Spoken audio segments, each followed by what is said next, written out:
Okay, let's start class for today. There has been some problem with the camera. I've been just trying to make it correct. But let us start the class. Anyway, you can listen me.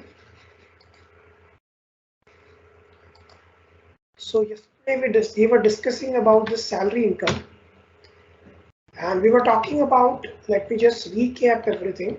We talked about exemptions. What are the exemptions from salary income? And we also started talking about perquisites.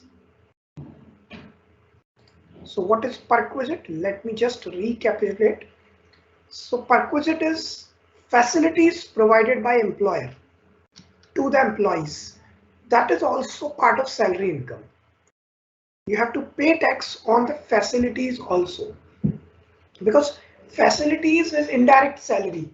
You cannot simply skip the tax on that because that is also your income. So perquisite are integral part of salary. But how to calculate tax on that perquisite? Because we need to understand one thing, that when there is a facility provided by employer, it's a benefit to the employee, but the tax payment has to be made on some amount. Now, for example, your employer has provided you a house to live. You are living in that house. How much tax you need to pay on that facility? So you need to calculate the value of that perquisite. So valuation of perquisite is an important thing to be considered in salary income. So I told yesterday about, in the last class we talked about rent-free accommodation, that how much value we should take in salary income and to pay tax. So this much should be the valuation, how this valuation should be calculated, and accordingly tax need to be paid. The next we will study today is free or concessional education. So employer, now how to value, for example, your employer has given you facility that your children can study in the school, for which all the you need not pay any fees, or maybe you just need to pay half of the fees, or maybe very nominal fees. So that is free education for your children or concessional education for your children. So case 1, if employer is a school or college or an educational institution. If employer is an educational institution, that means you are working in a school and your children are also studying in the same school, and the employer is not charging any fees, or even if it's charging its concessional rate that he's charging. What should be done? So if you are working in a school, your children are studying in the same school, and what should be the value of perquisite? The value of perquisite should be fees charged from other students, because they may not charge fees from you, but fees must have been charged from other student. So that would be the value of perquisite. Yes, in case of any fees charged from you as an employee, then that will be reduced from the standard fees that is charged from other students. Less 1,000 per month is exempt from tax. So for the children education, 1,000 per month is exempt.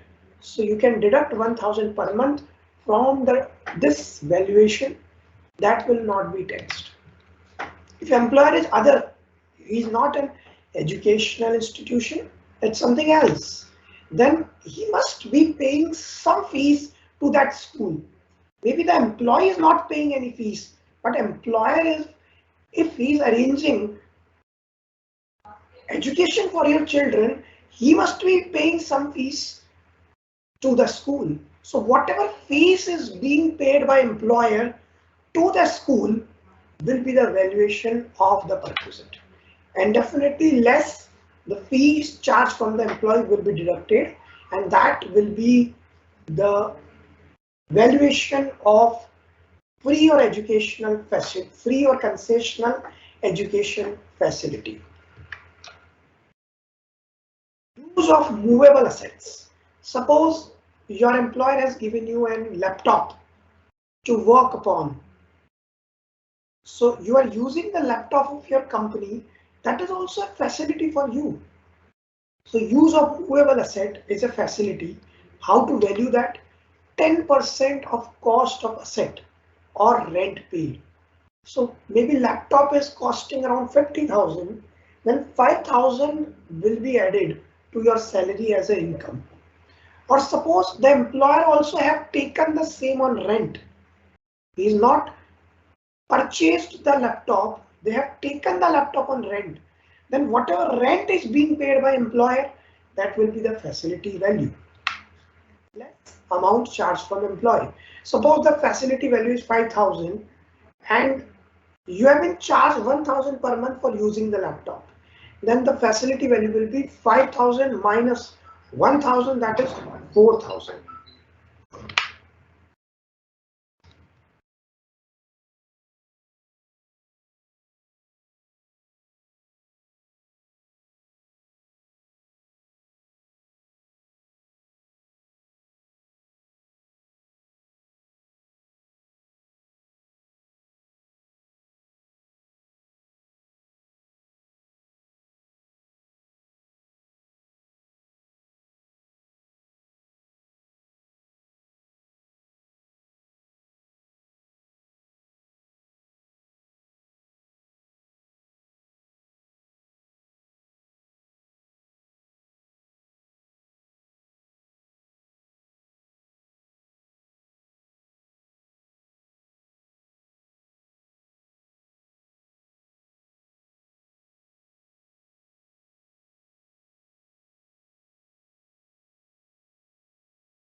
Now, the last is gas, electricity, water, domestic servant or any other facility.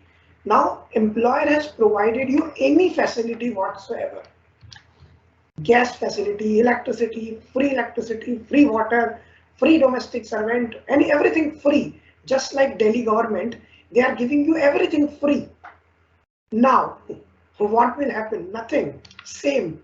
Whatever expenditure is incurred by employer for such facility, because employer will not also get everything free. Just like Delhi government, they don't get anything free, but they are incurring some expenditure and they are giving to the public everything free. So there must be some expenditure incurred by employer for such facility. So that expenditure will be valuation of the perquisite. Less any amount charged from employee. For example, above 500 units, some small amount is charged from the public for the electricity. So that amount charged would be deducted from the total expenditure incurred by employer, and that will be the valuation of perquisite. Suppose it is from own source. The employer is electricity department. They have lot of electricity with them. What will happen? The manufacturing cost of that electricity or gas or water or servant or anything will be considered as expenditure incurred by employer. Obviously, manufacturing cost is expenditure incurred by employer. So that will be the value of perquisite. Loan at concessional rate. It might happen that the employer provide loans to the employee at concessional rate. What will happen? Interest at the rate SBI lending rate as on 1st April of previous year will be the valuation of perquisite, because you cannot fix a rate that you cannot give interest below 12% or 10%. What they are fixed in the law, SBI must be giving loans to people. So whatever rate State Bank of India is charging from their customers, that rate the employer must charge from employee. If they are not charging that rate, then it will be a perquisite. Less whatever charge from employee, 3%, 4%, 5% will be deducted. So for example, SBI is charging 10%, but you are charging from your employee 3%. So 7% would be the perquisite value for this facility. Motor car facility, the most amazing facility on this earth. That this is my office car. This car is provided by office. So that car facility is a facility for which you need to pay tax on the value. What is the value for this facility? If the car which is used by you is owned by your employer, in that case, actual expense of employee towards running, maintenance, chauffeur and everything will be the value of perquisite, and 10% depreciation for actual cost of wear and tear, because only running, maintenance and chauffeur is not the cost, but wear and tear is also the cost. So 10% of actual cost will be the wear and tear, and that will be total value of this perquisite, less any amount which is charged from employee. So always you just think about one thing, whatever is charged from employee will be deducted and it will be valued at the full value always. If it is not even owned by employer, the employer don't have car, he has hired the car and provided to you to use. So the same calculation, actual expense, running, maintenance, chauffeur, plus higher charges paid by employer. So higher charges will also be form part of cost. Now motor car used partly for personal and partly for official use. Now in this case the valuation will be different. Expense of car paid by employer.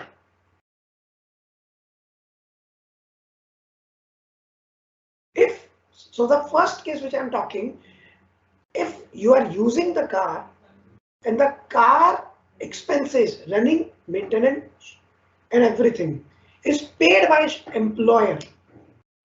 So 10% of actual cost, and this will not apply because You're using it for personal and official use. Now, how to calculate? So they have fixed it. The government has said that 1800 per month will be considered as perquisite if the expense are paid by employer. 1800 per month. And if the car is more than 1600 cc,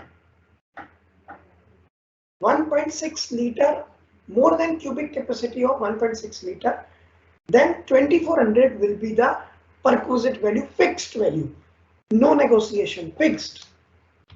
If expense of car is paid by employee, now employer has given you car, you are using it for personal and official use, but the expenses of running maintenance chauffeur is paid by you, not the employer, then 600 per month will be the perquisite value. In case the CC capacity, cubic capacity is more than 1.6 liter, 900 rupees per month will be the perquisite value. An extra 900 per month will be added in both the cases if chauffeur is also provided and the expenses paid by employer. Any other amount paid on behalf of employee, whatever is paid will be the perquisite value.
So this will be the perquisite value.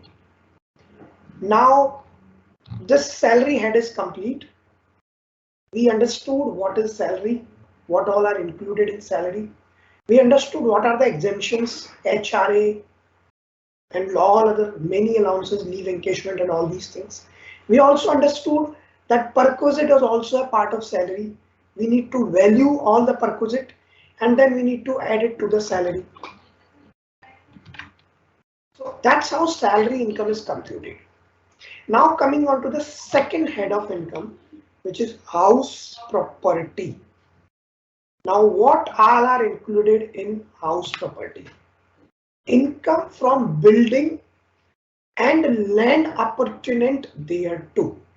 So now understand, income from building is only house property. Income from building and land is also income from house property. Income from land, only land, vacant land is other source. For eligible to be a house property, it should be building. Building is mandatory. Land may or may not be there. The building can run in the air. It can fly in the air. It will be house property income. A, a, a flying building, income from flying building income can be house property. But only land has to be other source. So building or building and land is house property. Land is other source. So I hope I'm clear on this point. Now, how to compute income from house property? So this is a simple table. I've tried to simplify the calculation in this table. Number one, we will first calculate fair annual value or reasonable rent. Then we will calculate actual rent receivable. Whichever is higher, we will take that. Now just understand what is the difference between A and B. Now you have a house on a posh area of city. Reasonable rent. What is reasonable rent? What you reasonably charge from anyone. So suppose any X person, any random unknown person come to you and ask for rent of that house, and you tell him 50,000 per month. That is reasonable rent, because reasonably you will charge.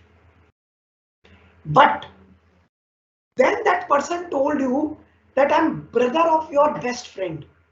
Please tell me what rent would you charge? Now you'll think, oh, my best friend's brother. Okay, no problem. Since you are like family member, you are my friend's brother. Just pay 25,000. I'm okay with it. I won't earn from you. Now this is actual rent receivable, 25,000. So the reasonable rent, the fair value, the fair rent is 50,000. What you reasonably charge from anybody is the reasonable rent. But actual rent, you might have given that property for 25,000. You might even have given for free. Just live in it. I don't have any issue here. You're my friend. You can live in it. I won't charge you anything. So what will be the actual rent receivable? 0. And reasonable rent will be still 50,000. So what value I should take? Whichever is higher. That is 50,000 per month in all the cases. Suppose the reasonable rent is 50,000. But some tenant came, he said that I am relative of Mukesh Ambani. Oh, is it? You want to take my property on rent? Yes. So the rent is 1 lakh. So reasonable rent is 50,000, but you charged him 1 lakh because he is relative of Mukesh Ambani. So what will be the value of C? 1 lakh, whichever is higher. Now D. Vacancy allowance. Now you have given the property for 12 months, but the person left the property in 7 months. The property was vacant for 5 months. Don't worry, you don't have to pay tax for entire 12 months. Since the property was vacant for 5 months, you need to pay tax only for 7 months rent. So we will deduct the rent for 5 months from total 12 months, and you will need to pay tax only from 7 months for which the property was actually rented out. So whatever unrealized rent, take a second example, you have given the property for 12 months. The person lived for 12 months, but he was such a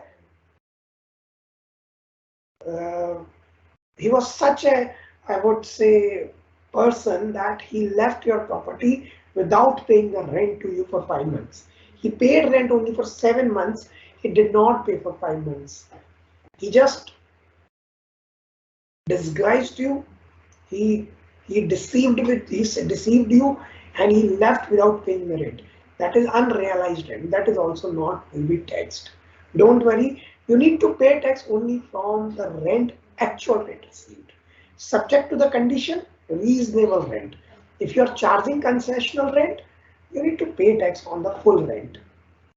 So That will be the gross annual value after deducting the vacancy allowance. Then municipal taxes paid, whatever you pay to the municipality towards that property will be deducted.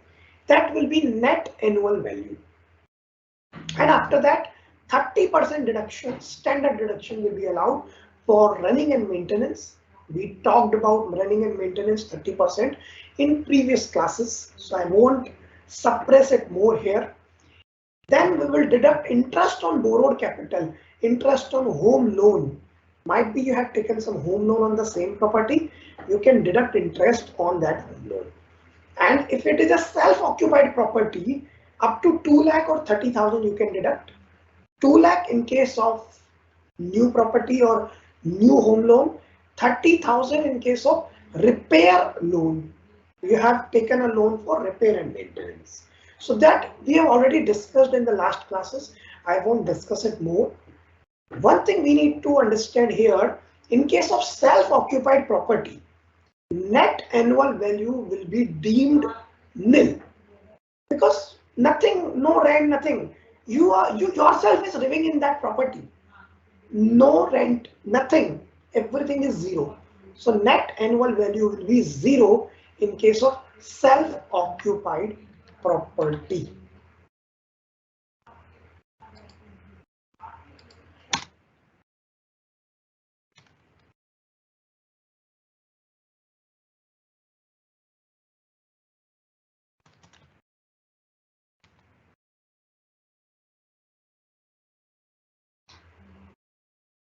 So in case of self-occupied, it will be nil.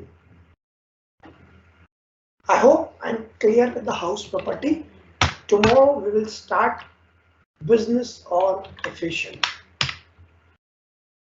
So it's over for today. If there are any doubts, please let me know. I'll solve now itself.